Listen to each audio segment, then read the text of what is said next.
Question number 25 से friends शुरुआत करते हैं। और अगर वीडियो आपको पसंद आता है, आपको लगता है कि क्वेश्चन ऑफ कलेक्शंस हैं सफिशिएंट, तो आप वीडियो को लाइक करें, सब्सक्राइब करें और शेयर करें, जिससे ज़्यादा से ज़्यादा लोग इसका फ़ायदा उठा सकें। Question number 25, in a new born baby breathing is Holi carried out by. जो न्यू बॉर्न बच्चा होता है उसमें जो ब्रीदिंग होती है वो कैसे होती है? Option A, contraction of intercostal muscles, कि जो इंटरकॉस्टल मसल्स होती हैं उनमें संकुचन होने से। Option B, contraction and relaxation of diaphragm and intercostal muscles, कि जो संकुचन होता है और रिलैक्सेशन होता है डायफ्राम में और इंटरकॉस्टल मसल में, इससे होता है। या फिर only contraction and relaxation of diaphragm, D only contraction and relaxation of intercostal muscles. तो राइट आंसर इसका होगा contraction and relaxation of diaphragm and intercostal muscles. Option B सही है। नेक्स्ट क्वेश्चन देखते हैं। दो EMP pathway in addition to 2 ATP molecule, 2 molecule of one more compound is form. कह रहे हैं EMP pathway, Embden Meyerhof Parnas pathway, यानी कि ग्लाइकोलिसिस में 2 ATP का प्रोडक्शन होता है डायरेक्ट। तो इसी के साथ साथ 2 मॉलिक्यूल और भी बनते हैं, तो आपको बता दूँ वो NADH2 बनते हैं। NADH2 के 2 मॉलिक्यूल बनते हैं, और ये जो दोनों मॉलिक्यूल्स हैं ये जब इलेक्ट्रॉन ट्रांसपोर्ट चेन में एंटर करते हैं तो इनसे 6 यानी कि 1 से 3 ATP, तो 2 से कितने बनेंगे 6 ATP का प्रोडक्शन होता है। Question number 27, which one of the following pair is correctly matched. कौन सा पेयर करेक्टली मैच्ड है? A, glucagon hypoglycaemia, B, glycolysis pyruvic acid insulin hyperglycaemia, D, parathormone bone formation. तो इसका राइट आंसर है B, glycolysis pyruvic acid. Glycolysis में pyruvic acid बनता है, एक ग्लूकोज मॉलिक्यूल से 2 पायरुविक एसिड बनते हैं। जो ग्लूकागॉन हार्मोन है ये निकलता है पेंक्रियाज के आइसलेट्स ऑफ लैंगरहैंस से। ये हार्मोन ब्लड ग्लूकोज लेवल को बढ़ाने का काम करता है, यानी कि हाइपरग्लाइसीमिया करता है, ना कि हाइपो। इंसुलिन जो होता है ये भी निकलता है आइसलेट्स ऑफ लैंगरहैंस से, और इसका काम होता है जो ब्लड में एक्स्ट्रा ग्लूकोज होता है उसको ग्लाइकोजन में कन्वर्ट कराना और स्टोर करना लिवर में, यानी कि ब्लड में ग्लूकोज के लेवल को घटाता है। तो ये हाइपरग्लाइसीमिया नहीं करता, ये हाइपोग्लाइसीमिया करता है, तो भी क्या हुआ, इनकरेक्ट हो गया। डी है पैराथॉर्मोन, लिखा है बोन फॉर्मेशन। जो पैराथॉर्मोन होता है इसका काम यानी कि ब्लड में कैल्शियम को बढ़ाना होता है। ब्लड में कैल्शियम लेवल को बढ़ाने के लिए ये या तो फूड से या फिर बोन से, सेल से क्या करता है, कैल्शियम को खींच के ब्लड में बैलेंस करने का प्रयास करता है, जिससे कि बोन्स में कैल्शियम की कमी हो सकती है तो बोन फॉर्मेशन नहीं करेगा, ये बोन को डिसोल्यूशन कर सकता है। कौन? पैराथॉर्मोन। तो राइट आंसर क्या होगा इसका? बी होगा कि ग्लाइकोलिसिस से पायरुविक एसिड के 2 मॉलिक्यूल बनते हैं। Next question, which of the following occur in mitochondria. A, glycolysis, B, glycogenolysis, C, tricarboxylic acid cycle TCA cycle, D, histolysis of tissues. Mitochondria में जो ग्लाइकोलिसिस है ये चलता है साइटोप्लाज्म में। ग्लाइकोजिनोलिसिस यानी कि ग्लाइकोजन का ब्रेकडाउन होना, जिससे ग्लूकोज का बनना, ये लीवर में चलता है। और TCA जो साइकिल है यानी कि क्रेब साइकिल, ये कहाँ चलता है? माइटोकॉन्ड्रिया में चलता है। तो राइट आंसर सी होगा इसका। Question number 29, the cellular mechanism which makes direct use of oxygen in the energy production. उस वो कौन सा सेलुलर क्रिया विधि है जिससे क्या होता है, डायरेक्ट ऑक्सीजन का यूज होता है एनर्जी प्रोडक्शन में। आपको बता दें कि ग्लाइकोलिसिस जो होता है ये एरोबिक और एनएरोबिक दोनों तरह के रेस्पिरेशन में चलता है, और इसके लिए ऑक्सीजन की कोई आवश्यकता नहीं होती है। और फर्मेंटेशन भी जो होता है ये एनएरोबिक होता है, कभी भी ऑक्सीजन के प्रेजेंस में नहीं चलता। क्रीब साइकिल जो है इसको आवश्यकता होती है किसकी? ऑक्सीजन की। तो ये डायरेक्ट यूज करता है ऑक्सीजन का, और ATP का क्या करता है? प्रोडक्शन करता है। Question number 30, most of the energy for muscular contraction stored in the muscle tissue is in the form of. कह रहे हैं कि जो मसल को संकुचित करने के लिए जो एनर्जी की आवश्यकता होती है वो मसल में स्टोर रहती है किस फॉर्म में? ATP के फॉर्म में, ऑप्शन बी फॉस्फेनल पायरुवेट के फॉर्म में, ऑप्शन सी साइक्लिक MP के फॉर्म में, या फॉस्फेनल पायरुवेट के फॉर्म में। तो इसका जो राइट आंसर है वो क्या होगा? ATP। मसल्स की जो यूनिट होती हैं वो एक्टिन और मायोसिन होती हैं। तो मायोसिन जो होता है वो एक्टिन से जब अटैच होता है तो मसल का कॉन्ट्रैक्शन होता है। तो मायोसिन के हेड में पोजीशंस होते हैं दो, एक होता है एटीपी रखने का पोजीशन और एक क्या होता है, एक्टिन से बाइंडिंग बनाने का साइट होता है। तो मायोसिन परमानेंटली एक एटीपी अपने पास रख के चलता है और जब उस एटीपी की हाइड्रोलिसिस होती है तो क्या होता है, उसका अटैचमेंट होता है किसके साथ, एक्टिन के साथ, और मसल कॉन्ट्रैक्ट करती है। तो राइट आंसर क्या होगा, ए। तो मसल कॉन्ट्रैक्शन में इसके साथ साथ क्या होता है, एटीपी के साथ साथ कैल्शियम और पोटेशियम आयन की भी आवश्यकता होती है। Next question 31, which of the following condition will shift the oxygen haemoglobin dissociation curve to the right in the Bohr effect. वो कौन सा कंडीशन है जो क्या करता है, शिफ्ट कर देगा ऑक्सीजन हीमोग्लोबिन के डिसोसिएशन कर्व को किधर, राइट साइड। तो हाई ऑक्सीजन पार्शियल प्रेशर, लो ऑक्सीजन पार्शियल प्रेशर, या लो पीएच, ये पीएच2 लिखा है, पीएच होगा सेकंड, लो टेम्परेचर। इसका राइट आंसर होगा लो पीएच। लो पीएच पे क्या होता है कि ऑक्सीजन डिसोसिएशन जो कर्व होता है सिग्माइड तो होता ही है, और when temperature is rises pH low, ध्यान दीजिएगा, और हाई CO2 कंसनट्रेशन, तो जो ऑक्सीजन हीमोग्लोबिन कर्व होता है वो शिफ्ट हो जाता है किधर, राइट साइड में हो जाता है।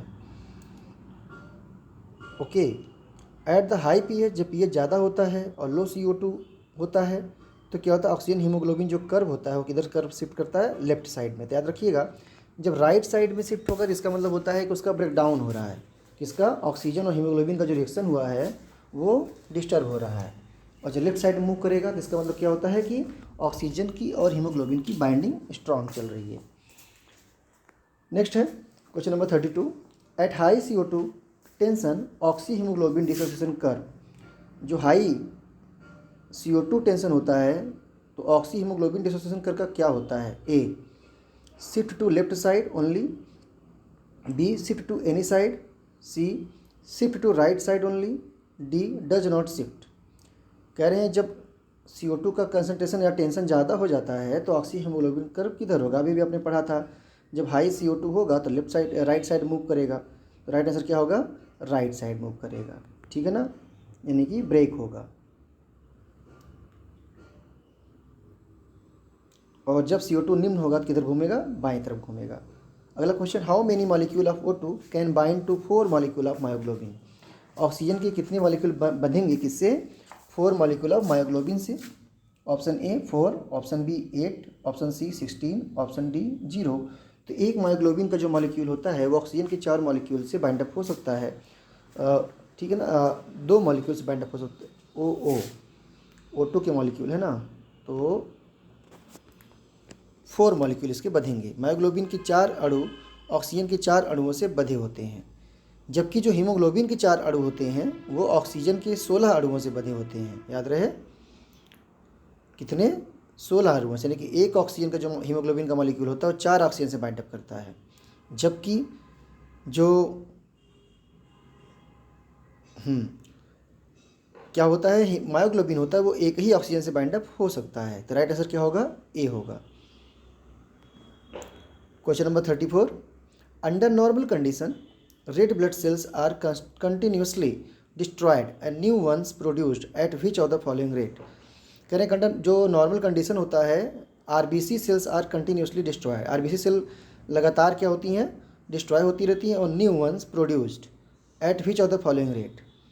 तो देखते हैं 120 million per minute, 180 million per minute, 70 million per minute, या डी 35 मिलियन पर मिनट। इसका राइट आंसर होगा ए। सामान्य परिस्थिति में 1 सेकेंड में 2 मिलियन आरबीसी का प्रोडक्शन होता है, इसलिए 60 सेकेंड यानी कि 1 मिनट में कितने बनेंगे, 120 मिलियन आरबीसी का प्रोडक्शन होगा 1 मिनट में। डाटा याद कर लीजिएगा, यूपीपीएससी क्वेश्चन है, 2010 में पूछा गया था प्री में। Question number 35, the end product of glycolysis is. Glycolysis का एंड प्रोडक्ट क्या होता है, सिट्रिक एसिड होता है, B fructose, C pyruvic acid, D amino acid. इसका राइट आंसर क्या होगा, सी। एक ग्लूकोज के मॉलिक्यूल से ग्लाइकोलिसिस में पायरुविक एसिड के 2 मॉलिक्यूल बनते हैं।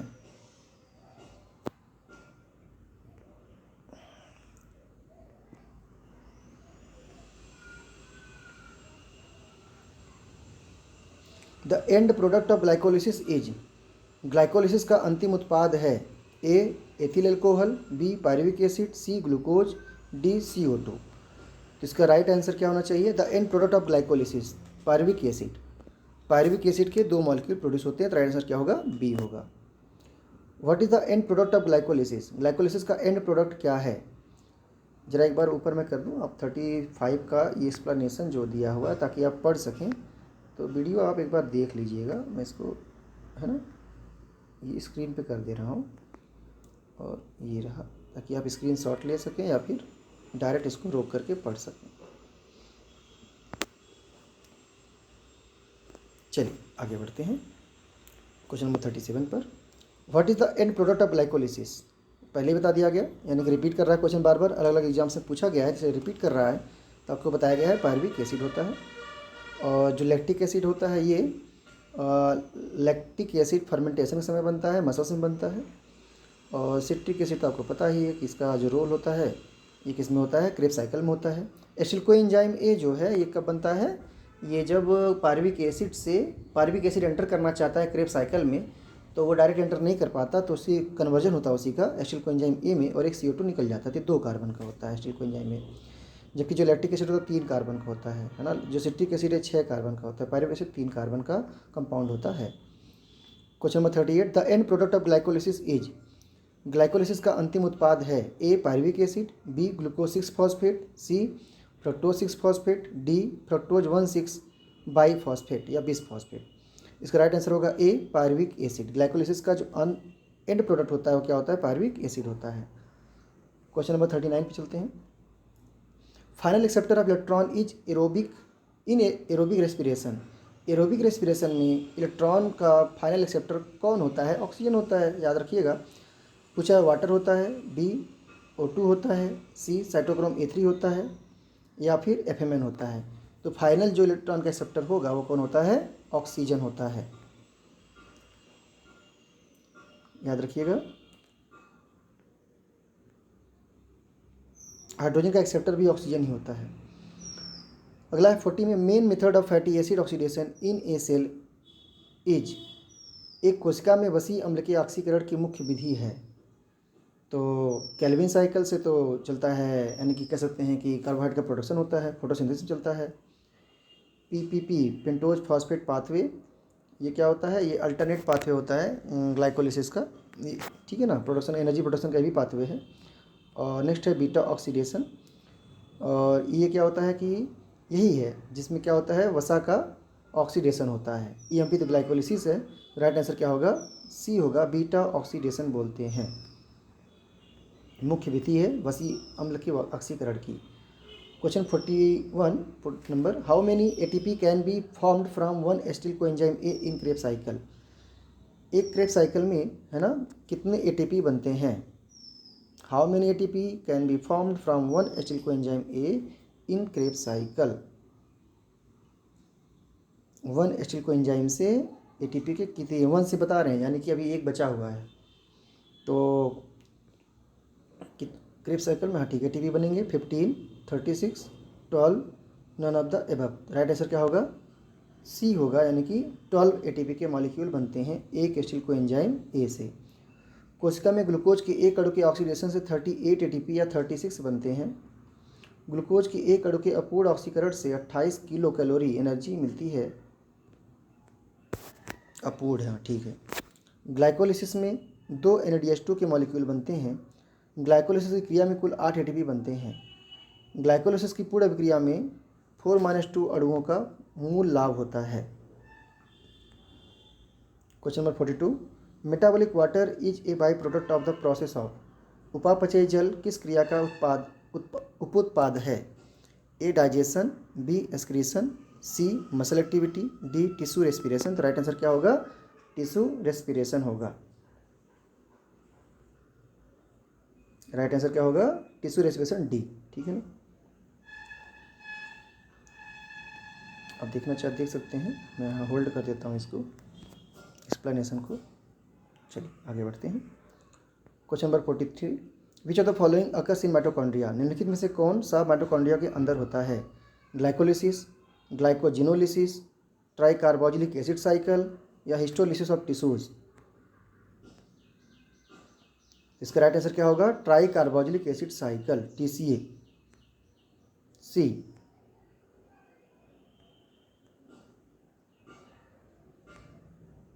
पढ़ सकते हैं आप, तो छोटा कर देना ना हो तो एक बार मैं इसको पढ़ दे रहा हूँ आपके लिए। TC साइकिल या ट्राई कार्बोक्सिलिक एसिड साइकिल या क्रेब्स साइकिल माइटोकॉन्ड्रिया के अंदर होता है। क्रेब्स चक्र की इस प्रक्रिया का पता 1937 में ब्रिटिश वैज्ञानिक हैंस क्रेब ने लगाया था। इसकी सारी अभिक्रिया यूकैरियोटिक जीवों के माइटोकॉन्ड्रिया में तथा प्रोकैरियोटिक जीवों की कोशिका पर होती है। इसमें ग्लाइकोलिसिस से प्राप्त पायरुविक अम्ल के दोनों अणुओं का ऑक्सीकरण की उपस्थिति में पूर्ण ऑक्सीकरण होता है। इस चरण में होने वाले प्रमुख परिवर्तन निम्न हैं। क्रेब चक्र में प्रवेश करने से पहले पायरुविक अम्ल से CO2 के एक अणु तथा 2 हाइड्रोजन परमाणुओं का विमोचन होता है। बचा हुआ अणु को एंजाइम ए से संयुक्त होकर एसिटिल को एंजाइम ए बनाता है। एसिटिल को एंजाइम ए अब कोशिका में उपस्थित ऑक्सैलोएसिटिक एसिड से जल से क्रिया करके सिट्रिक अम्ल बनाता है। ऑक्सैलोएसिटिक एसिड 4 कार्बन का होता है और कोएंजाइम ए 2 कार्बन का, तो 6 कार्बन का सिट्रिक अम्ल बनता है।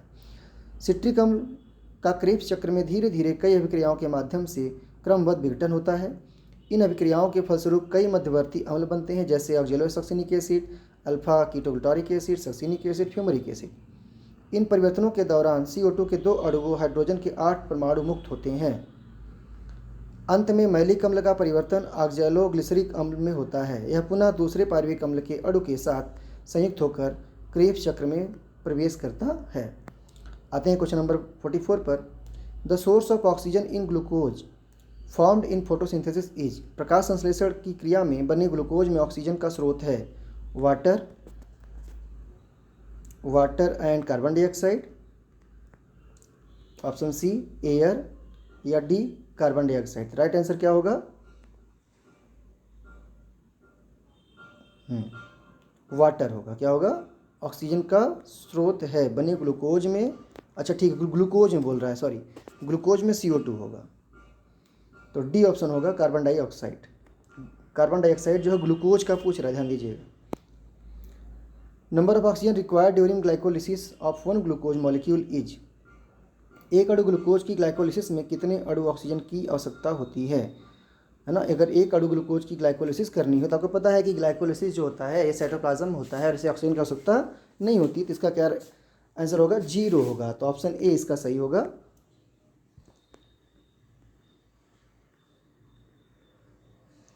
फिर कह रहा है कि एम्डन मेयरहॉफ पाथवे यानी कि ग्लाइकोलिसिस रिप्रेजेंट, क्या रिप्रेजेंट करता है? Stepwise degradation of glucose into pyruvic acid. यही सही है, ऑप्शन ए है ना। चलते हैं अगले क्वेश्चन पर। Which is common between aerobic respiration and anaerobic respiration, है ना। वायवीय और अवायवीय श्वसन में क्या समान है? अभी मैंने आपको ऊपर बताया था ग्लाइकोलिसिस दोनों में चलता है, similar substrate, glycolysis, pyruvic acid या ऑल ऑफ दीज। हाँ, सभी समान है।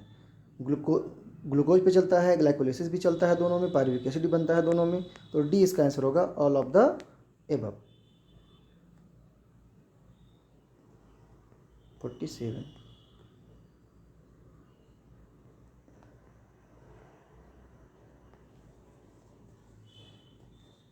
वायवी एवं अवायवी है ना, एनएरोबिक, वहाँ पर भी ग्लूकोज का ही चल रहा है, ग्लाइकोलिसिस चलता है, पायरुविक अम्ल बनता है। पायरुविक अम्ल जब नहीं बनेगा तब कुछ बनेगा।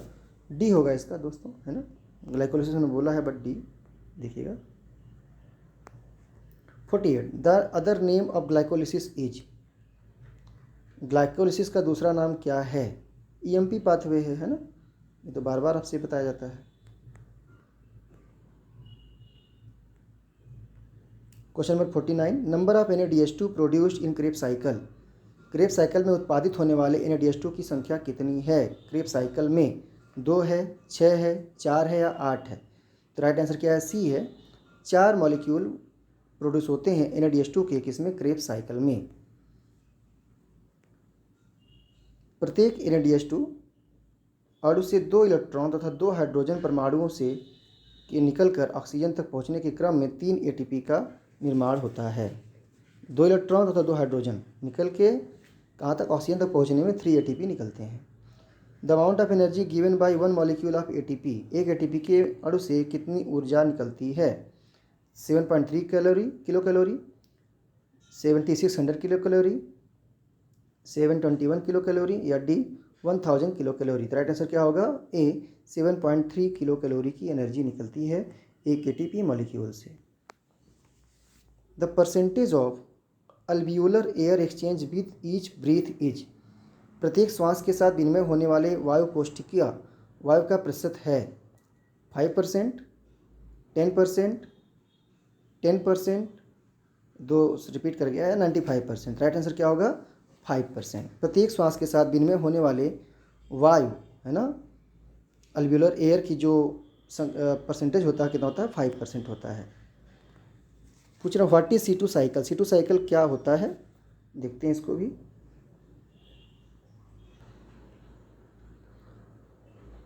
तो C2 साइकिल क्या होता है?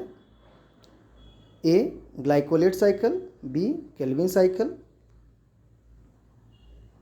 या सी क्रेब साइकिल, या TCA साइकिल। दोनों तो एक ही जैसे हो गए, सी और डी, बच रहा है ए और बी। तो जो ग्लाइकोलेट चक्र होता है उसे C2 साइकिल बोलते हैं। ऑप्शन ए करेक्ट होगा। प्रकाशीय श्वसन क्लोरोप्लास्ट, इसे एरोबिक रेस्पिरेशन भी कहते हैं। तो जो फोटो रेस्पिरेशन भी कहते हैं। जो फोटो रेस्पिरेशन है क्लोरोप्लास्ट, पराक्सीसोम तथा माइटोकॉन्ड्रिया तीनों में पूर्ण होता है। कौन कौन ऑर्गन पार्टिसिपेट करते हैं? ऑर्गेनेल्स, क्लोरोप्लास्ट, पराक्सीसोम और माइटोकॉन्ड्रिया। C3 चक्र के समय बना ग्लाइकोलिक अम्ल आधार का कार्य करता है। यह एक 2 कार्बन यौगिक है, अतः इस चक्र को C2 चक्र भी कहते हैं। तो अभी इसी पे रोकते हैं और इसके आगे का क्वेश्चन करेंगे हम अगले पार्ट में, नेक्स्ट पार्ट में। ओके, धन्यवाद दोस्तों।